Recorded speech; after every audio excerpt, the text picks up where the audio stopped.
Welcome everybody to this episode of the Self-Belief series. I'm very excited to have my newest guest, Joy McClymont, here with me today. She runs a fantastic business called Off the Track Training, and it was so fun the way that we met. I was interviewed on a podcast by a mutual friend, and then once he'd interviewed me and knew who I was and what I was like and what I was about, he was like, "You have to meet Joy." So of course I had to meet somebody who's called Joy for a start, but she is absolutely joyful. And so we're just a match made in heaven, and it's amazing that it really took us this long to find each other in this world, but here we are.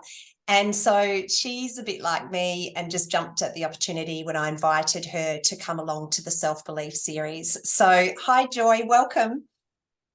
Hello, Tracy. It's great to see you again. Always good for a chat. Yeah, absolutely. So the Self-Belief series came about like a lot of my ideas do, which is when I was walking along the beach one day and I was thinking about the words self-belief. And we quite often talk about self-worth, we talk about confidence, we talk about believing in ourselves. And what I've realized is that the missing link can be that we don't know who the self is. So we're trying to develop this confidence in ourselves, but ourselves is a combination of all of the conditioning we've had, and a lot of us have forgotten about our true self. So I'm going to get to that a little bit later on in the conversation, but what I'd like to do is just start to talk to you, Joy, about your story, starting from when you were young, about I think that we are born into the world with full self-belief. I think that we pop in and we still remember who we are. And so there's no reason for us not to love ourselves and to be happy with ourselves. But most of us have a story in our journey where that goes a little haywire along the way. So if you reflect on when you were little and when you were growing up, what was it like for you when you were a toddler? How far back can you remember? And how much did you believe in yourself to begin with? Well, it's interesting because I did this activity a little while back with the Ben Crow sort of thing where he asks you to remember your earliest, happiest memory. And it was quite easy for me. It was the day I learned to ride a bike. And I think I was about 4. And I remember the bike, it was 4. I was 4 and it was blue.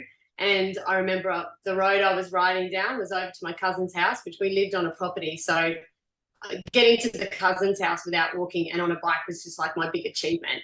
And I can remember always needing, a little bit of a push or always somebody to hold on to me. And this particular day I rode for an extended amount of time by myself. And I remember feeling just like I'd won the most significant competition in the world, so free, could do it by myself, so I could take myself to my cousin's house without needing anybody's permission or help. And I think, that was probably my earliest, happiest memory. And it was like, now I reflect on it, it was tied up with achievement and physicality, which I probably have been replicating ever since that first day of, feeling so good about myself because I had achieved this great thing, which involved me, moving my body to get from one place to another by myself. And yeah. I think I could probably pick about umpteen occasions where I've just come back to wanting to feel like that again. So, I had a lot of self-belief tied up in the fact that I could do stuff, and do it by myself and not needing anyone. So, the toughest thing for me was to need somebody to help me do something. It was very frustrating and annoying to have to ask somebody for help, even when I was little. And, Mum always reflects on me wanting to do everything by myself. I can cook the cake, I can light the oven, I can do everything. I don't need anybody's help, even though I probably did. Well, what I love about that is that your true self knows that you are not dependent on anybody outside of yourself and you don't need somebody else. I think there's a huge difference between loving the company of somebody else and needing the company of somebody else, loving the support of somebody else, but needing it, you know. And so when we can become independent of needing somebody else, then we step into that power of having that connection with our true self. And the picture that I got in my mind when I imagined you as a little 4-year-old on your blue bike is this real sense of freedom.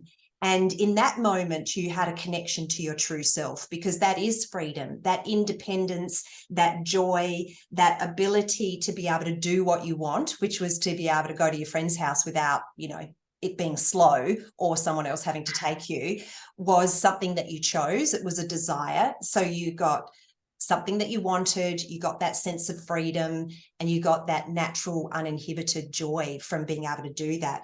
But also you're like, look at me, I can do this. And so it was that sense of accomplishment or achievement, but also belief in yourself. So when did you first have a knock in your confidence? In what part of your journey did you suddenly have less confidence in yourself? Well, it was in primary school, probably around when I was about maybe 9. So I'm thinking year 4 or 5. And I was always like, I don't know, is there anything such as a tomboy? I suppose there was back in our day. I don't think there would be anymore, but I was definitely a tomboy. And, you know, I wanted to play sport all the time. And back in our age, you know, girls didn't play as much sport as they do now. And there's lots of, you know, male and female sports, same sport, male and female. Whereas back then, girls, it was netball, swimming, running, and all of the big contact sports or stuff was left to the boys. So I can remember wanting to join in the touch football game or something. I can't even remember what sport it is. And I just remember getting absolutely slandered by boys, just going, you don't deserve to be here. You're not up to scratch. Like the whole, it was definitely not in that language, mind you. Like I'm putting a 46-year-old polish on it. It was probably gutter trash playground language. But I just remember that as being my first knock to say, hey, you can't do this. You know, you're not allowed and you're not good enough and you just think you are, but you're not. And I backed myself into play, and I didn't ever feel inhibited or what's the word? Felt like intimidated to play, but until they started doing that. And ironically, I went to the principal to report it because I was such a good dibber dobber and little goody two shoes. I was getting bullied in the playground, Mrs. Fox, and it's not on. And Mrs. Fox said to me with all of her, I think she must have been, you know, late 60s, early 70s, end of retirement type of principal. She said, you know what, the black bear in Africa, it slaps its first partner. And I did not understand the meaning of that for years and years later, but I've never forgotten it. I was like, I don't understand that. And then they sort of like, people that I've told that story, they're, oh, you know what that means, don't you? Like the boys that like you can treat you really harshly and that's okay. And I went, oh my God, like this is just unheard of these days. But I just remember thinking, oh, well, it's acceptable then. It's excusable behavior and they must like me. So I think I acted worse after that. Like I actually was looking for the slap because it was just, oh, well, they must like me if they're being really nasty to me, not picking up the signs at all. So that was probably the first time in my primary school life where I felt shaky on self-belief. Yeah. And so how did that play out? Did you get to play the sports that you wanted to play? I did, but with a little bit of trepidation, not as much confidence as I probably would have had. And I went more down the line of individual sports, which was interesting. So I played lots of team sports with lots of friends, single sex only though, and always felt a little bit shaky playing like mixed touch football, and still feel sometimes a little bit shaky. It's just the thing with women's sport. Yeah, we get intimidated by the confident male players on the team, and you're conscious of that when you take the field. And then you just need a couple of wins, a couple of good blokes that pass you the ball and you can really shine. But this is just the process, the journey, isn't it, of getting our confidence back in stepping out of our comfort zone, so to speak, and being physical and in predominantly a man's world of sometimes team sport. It's so interesting because it's such a great example of how we can have a limiting belief passed on to us in one moment. So you were an innocent little girl that said, I'm going to do this. And then a boy laughed at you and said, don't be ridiculous. And in that moment, you learn something that's not true, but you change your mind about something. And that's how strongly we're influenced. And I think when it comes to something that knocks our confidence, what's happening in that moment is we take a statement personally and we believe it because it's given to us by somebody who's confident when they say it. It's like the level of self-belief wins, whoever believes the most of what they're saying. And then you went to authority and the authority confirmed it. So you're like, what would I know? I must be less than, because I'm getting all this reinforcement of not being good enough just because of my gender. And obviously there's lots of other examples, but in your case, that's what it was, because you had that natural drive for being sporty. So then as you got older, what else did you sort of learn as you were growing up, and what else gave you a knock in your self-belief as you grew up? There were a few things. I think the main one always comes back to, as you always say, trying to please people other than yourself.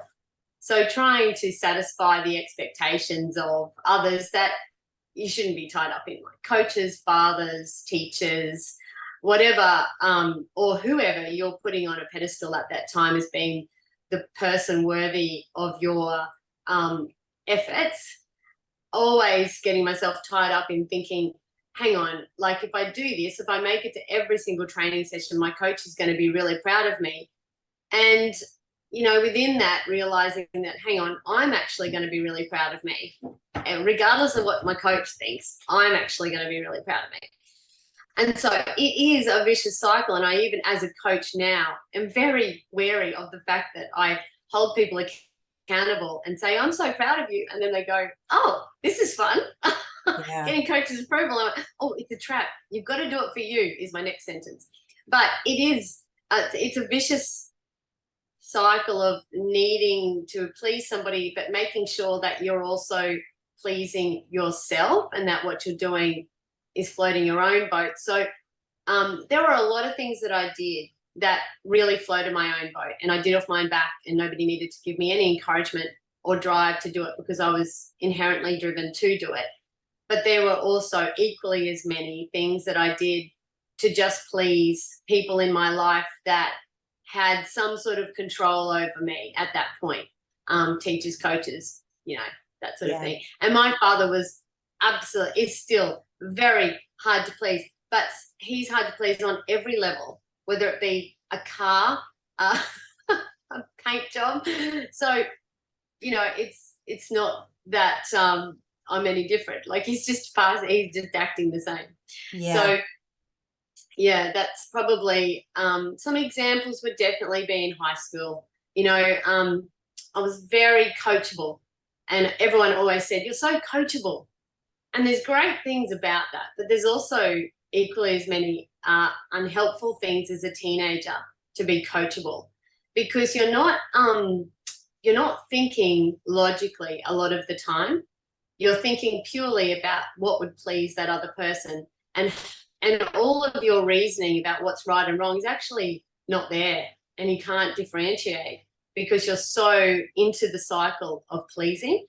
And so there was some pretty significant moments in my life in high school where that panned out to be very unhelpful, and got myself into a lot of sticky situations trying to please dominant roles in my life and not thinking logically about my own choices.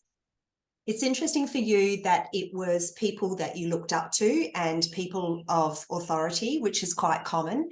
And I've also been told that I was coachable not even that long ago. So probably about 10 years ago, when I was involved in a network marketing company, my upline loved the fact that I was coachable. But in the end, what I was noticing is that my intuition, my heart was telling me, no, I don't agree with this. But the praise that I got from them overrode that. So I disregarded that and actually said yes to what they were suggesting. And every time I did, I regretted it, and I didn't get the result that I would have if I'd have followed my heart and been true to myself. And it was such a good lesson for me to experience that as an adult, to be able to go, I'm still doing this. Like, I am so addicted to praise and being liked and being recognized that I will trust somebody else's opinion over my own. And I don't think that it's about them being right or wrong, or me being right or wrong. It's about me trusting myself, which is very closely linked to self-belief, and knowing what's right for me. And it might not be the same as what's right for them. Yeah. So and you know, I'm exactly the same, and I'm very wary of it as a coach, that I actually do bring that out in people.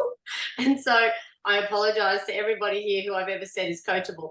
So yeah, and it's also a difficult thing, because you feel like you're bringing it from your heart and wanting them to be the best, and you're giving them praise, and you know, even with your children, you're doing it from the best intentions, and it's probably, everybody could say that, but building up their inherent, like their internal motivation, self-belief, love for themselves, that's such a big big challenge for so many people.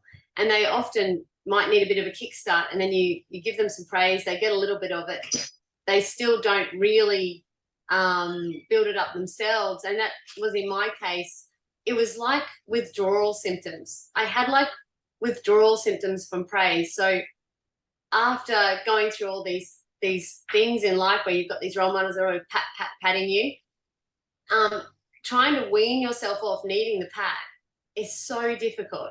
And you almost go searching for it. Like, you know, oh, did I do that okay? Like, I'm constantly asking. It's like, oh, is that like, how good was that?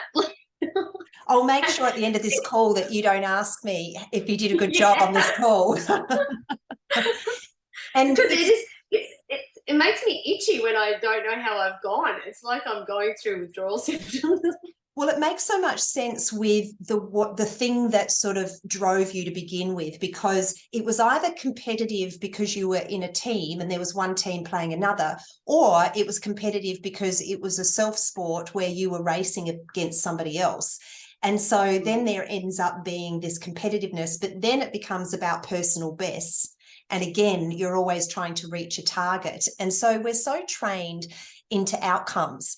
And the thing that's completely changed for me, and I was completely the same as you in terms of being addicted to praise, addicted to achievement, not a bit sporty. Like, I would get the giggles when I was playing tennis and the ball came towards me, which was very frustrating to my brother. I would laugh and have this weakness where I couldn't even hit the ball back.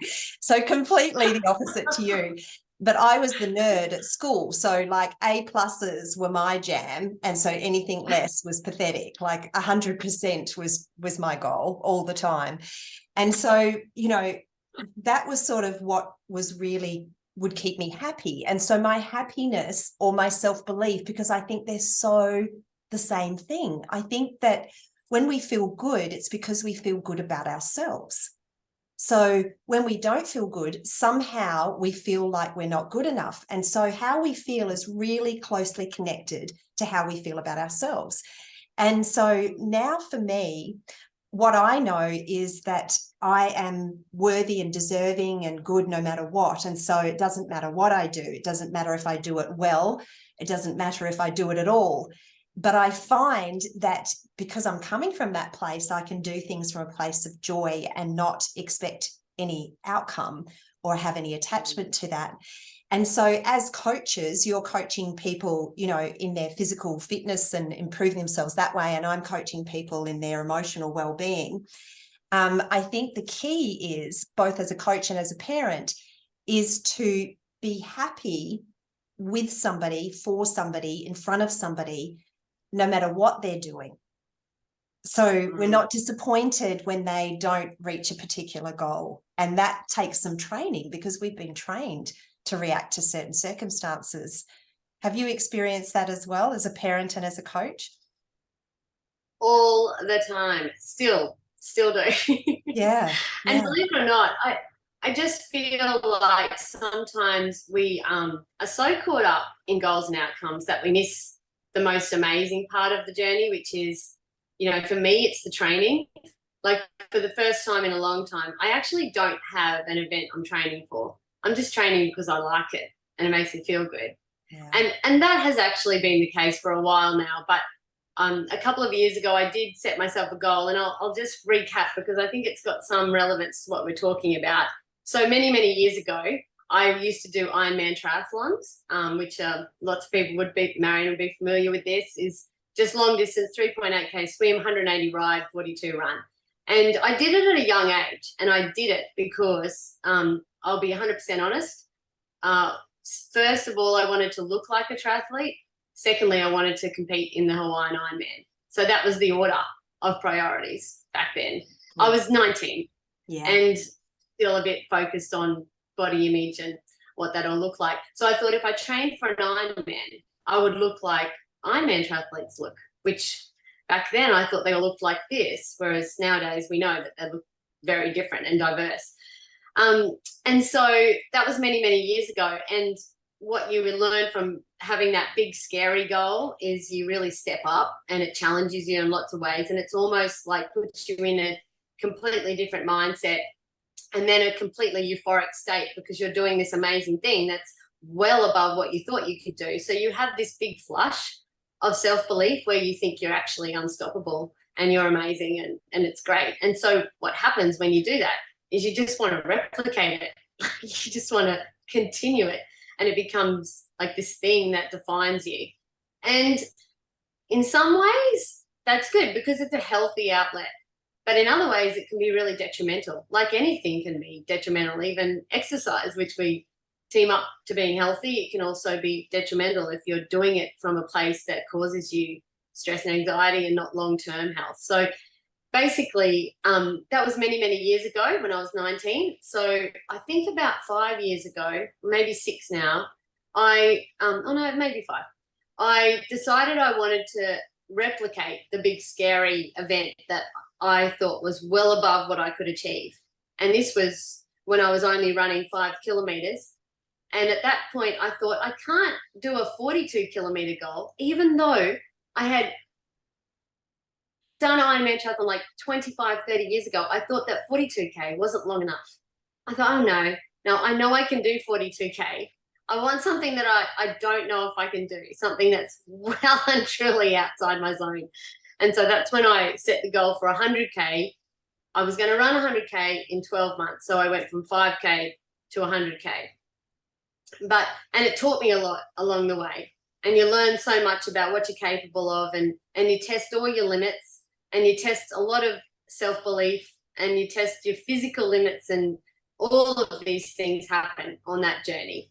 And after I did finish the 100K, which I knew I would because when I went into it, I thought the only thing that's going to stop me is excessive blood. Like if I'm bleeding out, I'll come out of the course. But if I'm not bleeding out, I'll still finish. And the last 20K of that course, you have to go really internal. You have to really it's an outer body experience. Well, for me it was.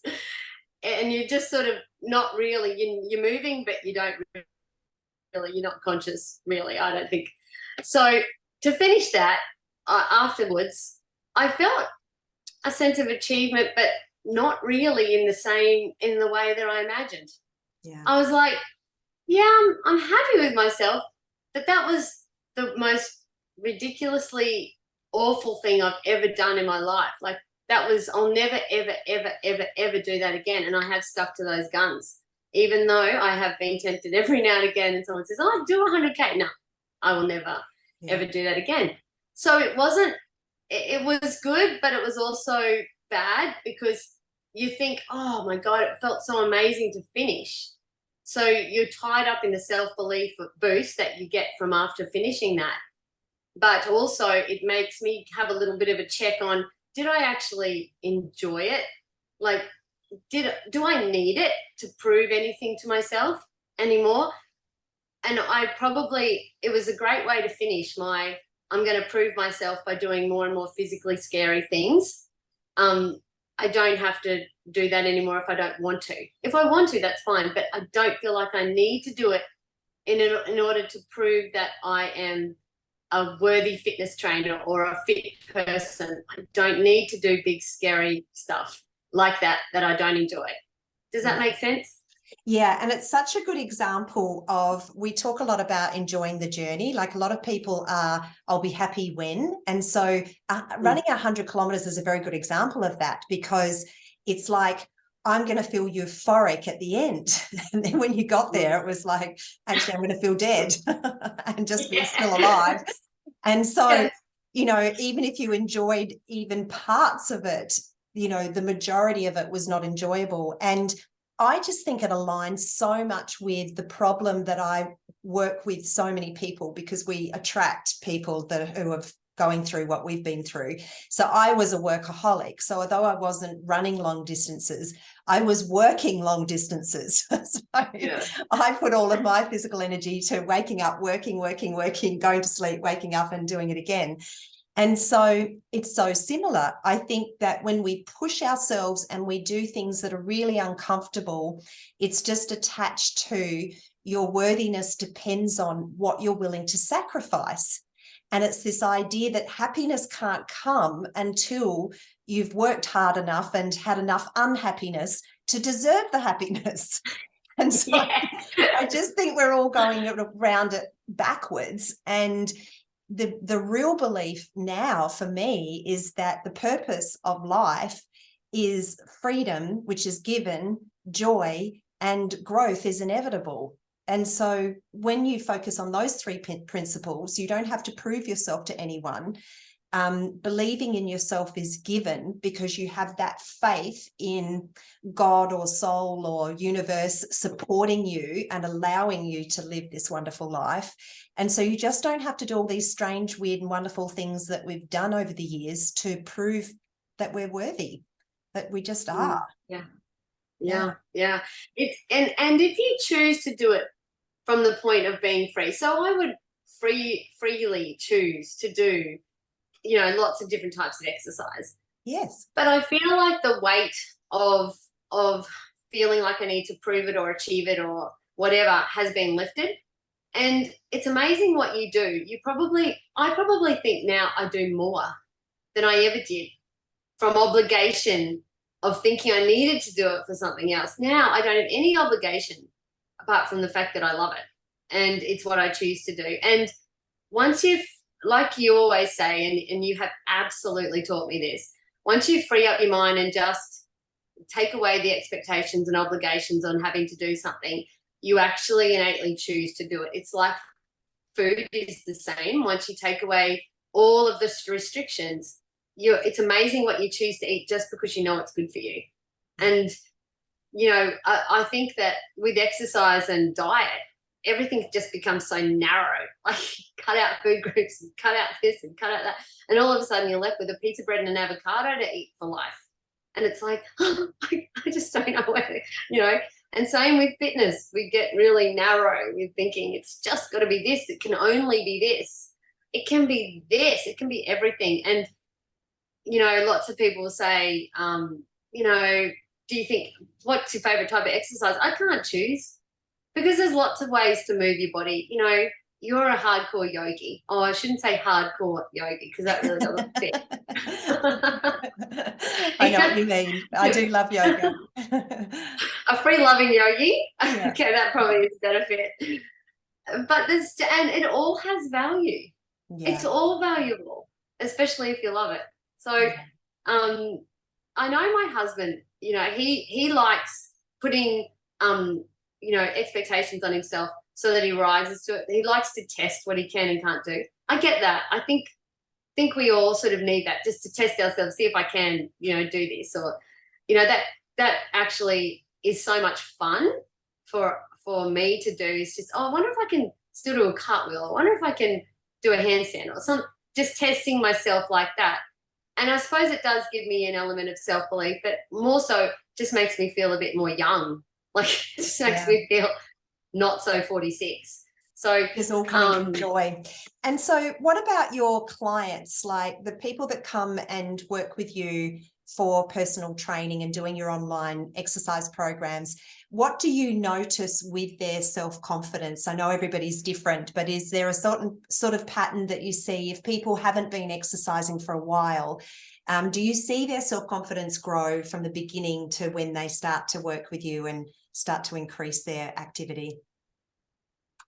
Well, yes, I do see it, and I hope it continues, because we sort of have an approach that we don't want you to come in here and boot camp the shit out of exercise, because you've got to love it to keep doing it. And I think one of the things that really shifts for people in the hub is that they actually realize it's not as scary or as hard or as annoying as they formerly have experienced with exercise. And it's sometimes the fear of the unknown. So they've never exercised, and so they think by looking at everybody that does on Instagram, they go, oh, there is no way I'm going to do a clean and jerk 20,000 kilo. Like, it just gets packaged in a way that makes it scary for people.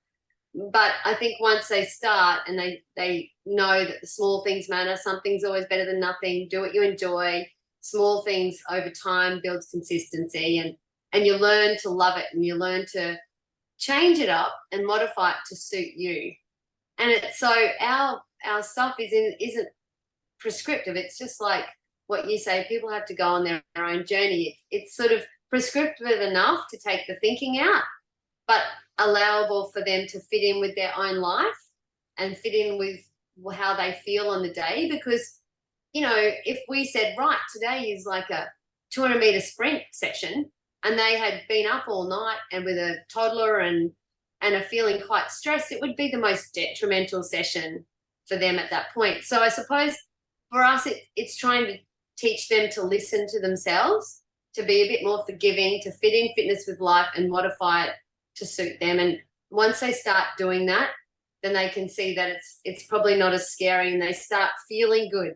Like, we really steer away from any sort of goals and measures associated with body image, and it's more of a feeling. Hone into the function and the feeling of how your body is going, and focus on that, if that makes sense. Oh, yeah, that's perfect. And the other thing that I've recognised with a lot of the women in particular who've been through the Soul Pleaser program is that when they first came to me, they did not make space for themselves because they were putting everybody else first.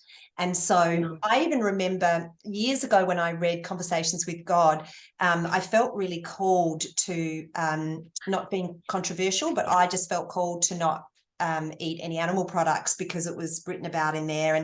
And I just dismissed it. I was like, oh, how on earth would I do that, you know, with my Irish husband, and, you know, I'd be cooking all these different meals. And so I just wrote it off, like, it can't be done because I've got to look after my family and cook what they want to eat.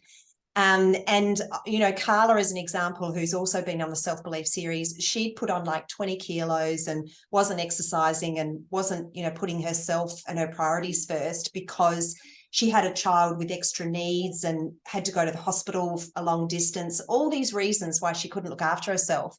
So there needs to be at least a thread of feeling worthy enough to actually prioritize yourself to even start to exercise.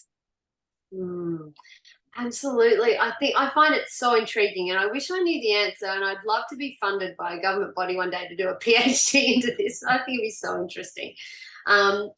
Because even last week when I was in town with a bunch of mums for school, distance ed cluster, so we all come into town for the week and the kids go to school and we get to hang out. A lot of mums that are teaching their kids at home and stuff like that, I took a cross-country club of kids, so every morning before school the kids and some mums would get together and we went for a run and had a running buddy, and it was just a fun session. And some of the mums that didn't come, I said, oh, why don't you come? It's real casual. And they go, no. We're going to start walking next year. It's like, it's February, and that's a long time to wait. But she just couldn't see, I don't think she can see the relationship in how she feels and movement. I think that's probably the most significant relationship we can ever acknowledge, is that movement shifts our emotions, mood, mindset, everything, whatever the movement might be. I know you love walks on the beach. So I think sometimes people think that it's got to be, packaged in fitness. It's got to be a certain type, but movement actually matters, and the body needs it to be able to, function well. And so for her, she's completely been, her belief in herself is tied up with what fitness looks like, and comparing herself to what fitness looks like, and thinking she can't meet those standards. And she doesn't need anything else to make her feel unworthy. And I feel like sometimes that a lot of women don't try anything because they don't need anything else to make them feel even worse. They don't need another thing that they fail at. And so they just opt out of that. Instead of lowering the bar, like, lower the bar until you cannot possibly not meet it. Yeah, That's what absolutely. I always keep on lowering it. Yeah. Comparison is one of the big ways that we people please, is actually thinking that we need to be like somebody else in some way, or they're better than us, or even that we're better than them.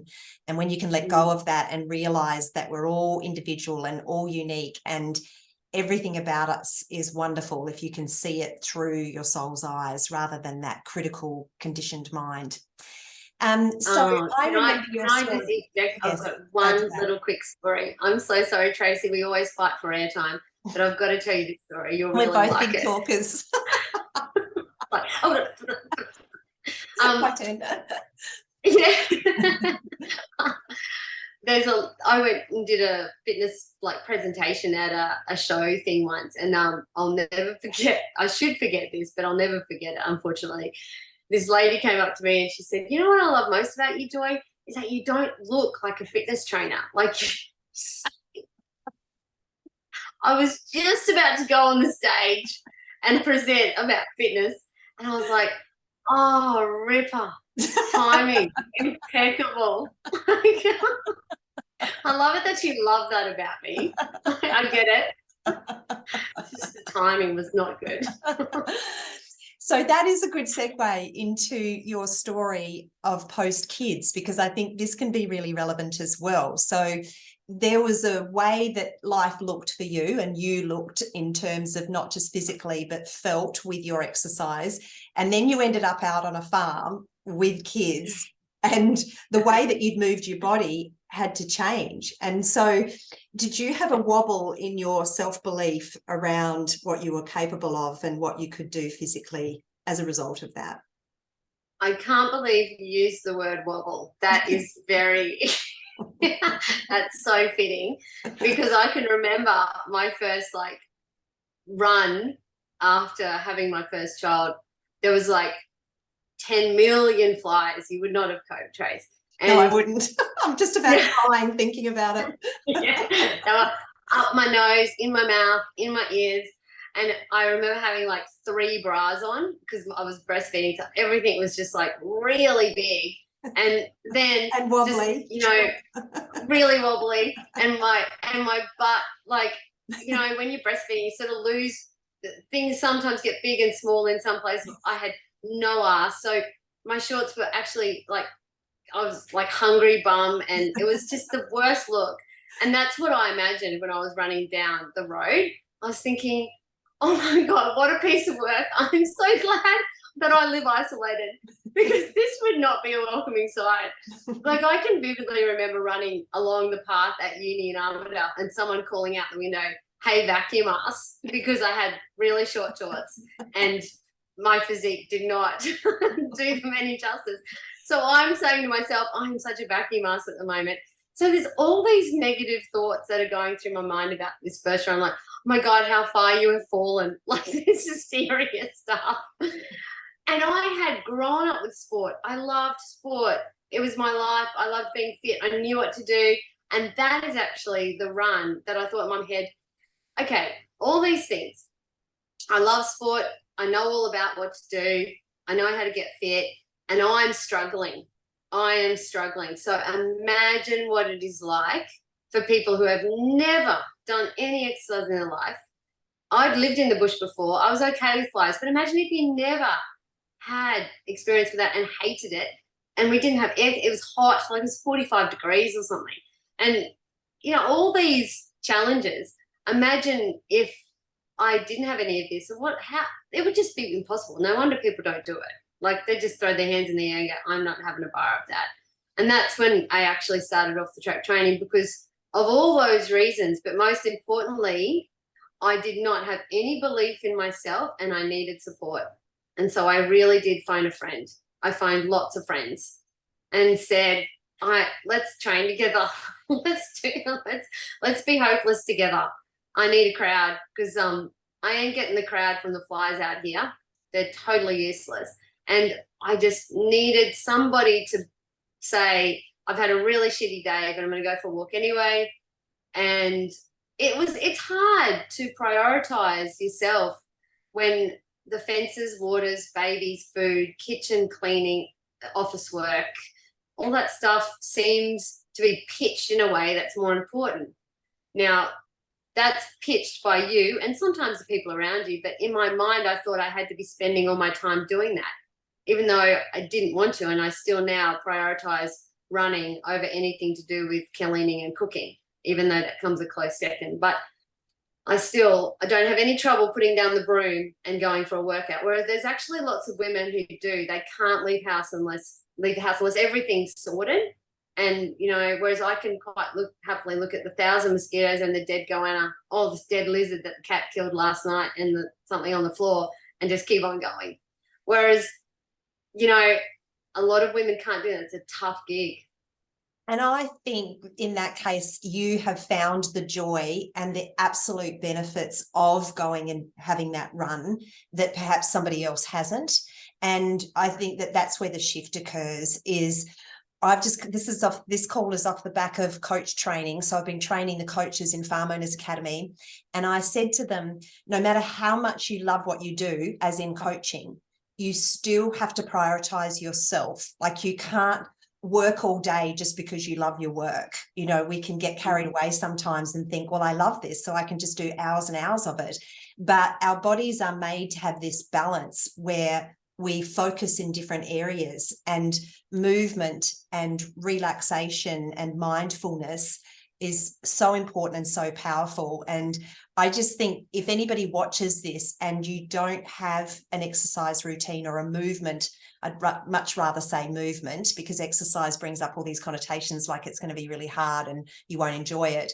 But movement that you enjoy, most people love nature. It's our true essence to feel more peaceful when we're out in nature. So moving out in nature, I just think if you can start small and introduce that just because it feels good, not to gain anything. I think that as we get older, I know that you have to change your mindset as well, because my mum took being skinny to the grave. Like she never gave it up. So you would think that as you get older, you could give that up. But if you can really choose things because of the way it makes you feel rather than body image, I think that there is huge changes in the media now that's really helping with that. We're seeing models of all sizes, which is brilliant. But joy just trumps everything. Feeling good trumps everything.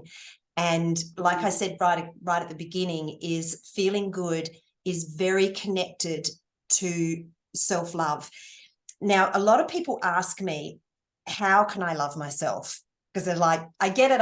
I need to love myself, but how can I love myself? And this is what I've realized, is that love is love. So you might not be able to think about yourself and love yourself, but you can think about something and love it. And if you start to do that and make it your priority, then you will be included in that. And I think that you just need to start where it's easy. And that would probably translate to moving, start with something that feels good. And that way you'll gradually do more and more of it because it feels good. Absolutely. Well, it's testament, because every time, nobody ever comes back from a walk going, oh God, that was shit. Hardly anyone hates themselves sick after a lovely walk on the beach. Yeah, nobody regrets it. Yeah, and especially if you weren't competing with someone or trying to beat a certain time, like you just went for a walk, and felt good and enjoyed it. So the other thing I wanted to touch on, because you're working through the Soul Pleaser program, and I think a lot of people who watch this are self-employed. We tend to attract people like us, so we're all, have these things in common quite often. And one of the things that we can try to be everything for everyone as well, and it can knock our self-belief, is in business. So how have you found you have struggled sometimes with a small business, and how have you been able to improve and increase your self-belief in what you do as a small business owner? Yeah, this is a tough one, and it can sometimes be a really long journey to accepting that not everyone is going to be with you forever. Not everyone is going to love what you do, or not everyone's going to need you forever, and that's okay. And I suppose with the nature of my business, people come in and then sometimes they leave, and there's a steady flow in and out. And I think about how I am with, joining things and then not joining things. It's no offense to the person. It's just that it's not the right fit for me and my time. So every time someone sort of departs my world of the hub, I wish them all the best, because I genuinely do. And I just know that if we're meant to, work together again, we will. But I think that's been the hardest thing, is that when you're so tied up sometimes in your business being successful and you feeling fulfilled because of the people that are in your community, and when they're happy, you're happy, and when they're doing well, you're doing well, it's hard to distance yourself from that, but with also having a mind of thinking, hang on, I might be doing something wrong. Like, how do I still have a subjective mind about my performance and not get tied up in whether people are staying or going in my business? And so I always err on the side of being overly critical, or just like saying, or thinking, first of all, that it's probably my fault that they're leaving, whereas that may not have anything to do with it. It may have something to do with it. But am I willing to change? Is there anything that I would change genuinely for myself? And then I ask some really, close people around me that would give me an honest answer. Is there anything I'm doing here that's probably not up to scratch? Or getting them to give me feedback. And if I just feel like I probably wouldn't change anyway, then I know we're not just meant to be together. So, there's a lot of things that I've had to accept over time. One is that I am the most organized, disorganized person. So, I'm really disorganized, but I just still get things done in a messy sort of way. And I really look at all of your shelving all of the time. I mentioned this, and I just go, oh my God. You know how you said the flies were just like making me itchy? I look at your shelving, my teeth hurt. I was like, oh my God, how does she do that? How does she make something look really nice like that? I just don't have that ability. So, and that's actually good. It's not, you don't have to be everything to everyone. People aren't going to join me because my shelves are nice. I'm sure your shelves are nice because you wanted them to be nice, and they look nice like that. And my shelves are messy because I chuck things in there and don't give it any thought about being on a camera. So it's not right or wrong, and we've got to stop being critical of ourselves so that we are actually more compassionate to others. And so as I've changed as a coach, when I am more compassionate with myself and I understand myself, or I have challenges, and I understand my clients better, and I can be a better coach. And I also catch myself out, because when I'm being critical of a person, or saying, oh, they should just do that, I will always get taught a lesson. Always. The universe delivers. If I say, oh, COVID, what's so bad about it? Like, come on, just keep exercising. I get COVID, and I'll get struck down for like a month. It's so weird. The universe is like going, well, now that you're going to say that, I'm just going to hit you with something really big, so that you just remember how you treated that person. It happens all the time. What I love that you mentioned there, because anybody who has their own business will relate to what you're saying about how, clients come and clients go. And so the thing that has really changed for me is completely letting go of thinking that my self-worth is based on who I attract into my business. Because what I realized is that it is a co-creation process. So this is what I believe now, is that every person who is ever going to work with me, it's it was always going to happen. It was always going to happen. And it's not up to me. It's not up to me to find them or look for them or, you know, say, hey, come over here. It's just, I just keep showing up and being me. And the person who gets me will be like, I get her. She's the one that can help me. And when you said about them not needing you, you have done your job. You've done your job when they don't need you anymore, and they're making space for the person who needs you to start with. And so it's so exciting, you know, when that person has become independent, they're like, thank you, I've got this. See you later. I'll never forget you. Love you. Bye. And then the next person comes in. And so Lucy's on the call at the moment, and she's done a lot of work and done the Soul Pleaser program and has her own business. And she's been able to just be so chilled about who will want to do her human design work. And they've just shown up from here and there, and she's not even trying. Like, she's not trying. You know, she's doing a good job at her job, but she's not trying to find people. And that's just how it works. Like, the more chilled we are, the more we just believe in ourselves. I got an opportunity to go and speak to this event, and, you know, we were talking about it, and he said something about some scientific, you know, background. And I come from a science background.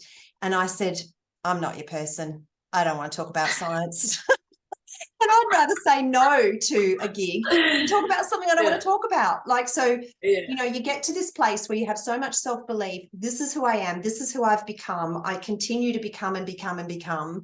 And right now, this is what I love doing. So this is what I'm going to do. And the people who get me are going to come along. And that's absolutely where you can sit with your business. Like, the people that watch your videos on Instagram are like, oh my God, that's the perfect person for me. I want to exercise with her, you know? Yeah, I want to train with a trainer that doesn't look like a trainer. Yeah, exactly. That's exactly what I want. Like, scroll past those, you know, people that look like whatever they look like. That's the one, you know. And so I think that's embracing yourself. That's true self-belief. Yeah. And you have taught me that. That is something that's only new. And I still battle with it because I often get very distracted by needing to market, and you know, the marketing mentality always made me feel quite sick. Like, I just could never do it really well, and it actually stresses me out so much. I just would rather sit on a call and talk to people and coach and help and support all day. Get me on a marketing thing and I'm like, ugh. I just, and that is the case for a lot of people, but it actually is so freeing, and I do more genuine work when I just take the pressure off, like you say, and know that, you know, whoever's meant to be is meant to be, and I will attract the people that need me the most, or that I can help, or want something like this. And that's actually so relieving, because we're so caught up in like having to do more all the time, like with growing your business. What else can I do? You know, I'll talk this way because that'll attract that type of niche, and I'll talk that way. And I just want to be Joy McClymont, you know, lowbrow trainer from Gundawindi. I would rather be that. So it's so relieving, and I'm actually enjoying my business so much more than I ever did, because I don't have to think so much about that side of things. And you know what, if we change our intention, so we've talked about changing our intention for movement. So don't move because, you know, you want to look like someone else, or you want to lose a certain amount of kilos, or you want to win this race or whatever. Move because it feels good. Post a video on Instagram because it feels good. Like, when I come onto Instagram and do a video, it's because this idea popped in my head and there's nobody next to me to say, hey, guess what? So I jump on Instagram and go, guess what? And I just say the thing, you know, that's the only reason I'm on there. And, you know, maybe nobody gets it. Maybe one person gets it. That's not why I did it. I did it because I was so excited. I wanted to tell someone, apart from the seagulls at the beach. So, you know, I think, you know, I'm no marketing expert, but I think if you're being authentic and you're just being yourself, and the intention is to share, because you just said, I love doing a coaching call, but I feel sick when I think about marketing. Well, then just coach for free on Instagram, and then that's it. That's it. That's your marketing. Yeah. And often, like, the best time I do videos is when I'm out running in the middle of a run. So it might take me 2.5 hours to do a 2-hour run, because half an hour is spent finding the right tree and the track that hasn't got a trap on it, and where there's not some dead animal or 1,000 flies or wind, or like. I think you should do it. I think you should do it with the flies and the trap and the animal. I think that would really add to it. All the challenges. And then I'm so annoyed I can't go live because I don't have Wi-Fi, mobile coverage. I'm like, wish I could just go live. Then I don't have to think about posting this again. But it's fun. Yeah. Well, Joy, thank you so much for being on the call. I think that people have got a lot out of this, and you're infectious, your joy. I know I use the word joy all the time, and your name is Joy. But I think that working with you both, you know, as partners in terms of sharing each other's work, but also with you doing the Soul Pleaser program, I think that it's a really good example of, you can watch people and think, oh my God, they've got it all together, and yet they can still benefit from a program like Soul Pleaser. You know, I've got some really 100%. high achievers. In fact, Soul Pleaser is perfect for high achievers who look like they've got it all going on to the outside world, but you would be amazed to know what is inside people's heads and how often people can feel self-doubt. And that's why I think this is so lovely, is for me to interview people that people really admire and really look up to, and they realize that that person doesn't believe in themselves every minute of the day. they have their moments as well, and that there are all these exciting and interesting ways that you can overcome that and believe in yourself more and more. So thank you, Joy. Absolute pleasure to talk to you today. Oh, no, it was great.